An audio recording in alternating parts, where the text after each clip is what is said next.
जय श्री राम, जय बाबा नीम करोली महाराज की। यार, मैं आज खास उस टॉपिक पे बात करने आया हूँ कि भक्ति एक्चुअल में क्या सिखाती है आपको? क्या भक्ति मोक्ष के रास्ते पे ले जाएगी? अच्छा, आप कैसे जान सकते हो कि आप मोक्ष के रास्ते पे हो? हमें पता है? नहीं पता है। हम क्या कर सकते हैं? अगर हम आज सुबह उठे हैं, हम सुबह क्या करेंगे? नहाएंगे, फ्रेश होंगे, भक्ति करा, नाम जप करा, उसके बाद अपने अपने काम पे चले गए। अपने हर दिन को टारगेट करेंगे। भाई, कुछ चीजें तो हमें स्टक कर दी गई हैं, कुछ चीजों में ना हमें स्टक कर दिया गया है। हमें स्टक होना नहीं था, वो हमें कर दिया गया है ताकि हम उस लूप में फंसे रहें। हम उस स्टकनेस से बाहर निकल ही ना पाए, हम अपने काम पे ध्यान ही ना दे पाए। यही सारा माजरा जो है हमारा बिगड़ता जा रहा है। नहीं, हमें एक एक लूप को तोड़ के निकलना है। हमें समझना है, उसके पीछे के चीजें को समझनी है, क्या एक्चुअल में वो चीजें एग्जिस्ट कर रही हैं। अच्छा, मान लो एग्जिस्ट कर भी रही हैं, तो आपको उससे क्या मतलब है? अगर आपके हाथ में कर्म करना ही है तो कर्म ही तो करोगे।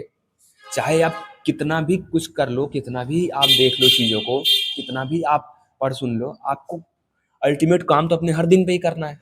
अल्टीमेट तो अपने हर दिन को टारगेट करना है। अब ऐसा तो है नहीं कि भाई तुम आज कुछ पढ़े तो 10 दिन बाद तुम्हें उसका रिजल्ट मिल जाएगा। नहीं, वो 10 दिन में जो आप 10वें दिन रिजल्ट पाना भी है ना, उसका भी श्योरिटी नहीं है, लेकिन 9 दिन आपको काम करना पड़ेगा। तो कहाँ लूप में फंसे हो आप? क्यों लूप में फंसे हो? नहीं फंसना है। कोई भी लूप हमें फंसा नहीं सकती है जब तक हम उसे तोड़ने की कोशिश में नहीं आते हैं। अब हम कई बारी क्या होता है ना कि थोड़ा सा आइसोलेशन में चले जाते हैं, थोड़ा सा डर हो जाता है, लेकिन वो डर भी हमें एक लूप ही है हमारे लिए, वो भी तोड़ना होता है। अब कोई चीज़ पास्ट में हुई है, उसकी वजह से हम डर रहे हैं, थोड़ा सा लोगों से सामना करने से डर रहे हैं, लेकिन वो डर हमारे डर को कब तक रखेगा बनाकर? जब तक हम उसको सामना नहीं करेंगे तब तक वो डर अंदर रहेगा। अब सामना कर ले जाते हैं तो निकल जाता है। फिर क्या होता है कि यार, अल्टीमेट जो चीज़ बचती है ना, फिर आप ही बचते हो। अंत में फिर आप ही का सामना आपसे होता है। आप जब जाके देखते हो, कहते हो यार ये तो कुछ था ही नहीं। इसीलिए जब भी आपके साथ कुछ ऐसा हो, लूप मत बनाना, स्टक मत होना, भक्ति करना, नाम जप करना।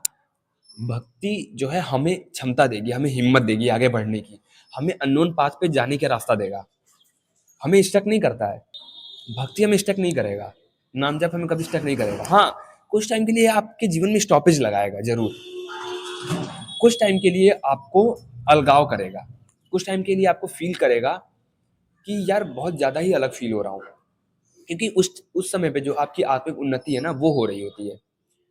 आप आत्मिक लेवल पे ग्रो कर रहे होते हो, तो वो थोड़े टाइम के लिए ज़रूरी होता है। इसका मतलब ये नहीं कि किसी चीज़ को एकदम धारणा बना के बैठ गए हो, नहीं, उसको तोड़ के निकलना है। वो जो प्रिंसिपल आपने बनाया हुआ है ना, जो सोसाइटल कंडीशनिंग के बेस पे, उसको निकलना है बाहर उससे। सोसाइटी एक्चुअल में किसी कंडीशन पे चल नहीं रही है, वो सिर्फ अपने अपने कंडीशन पे चला रहे हैं लोग।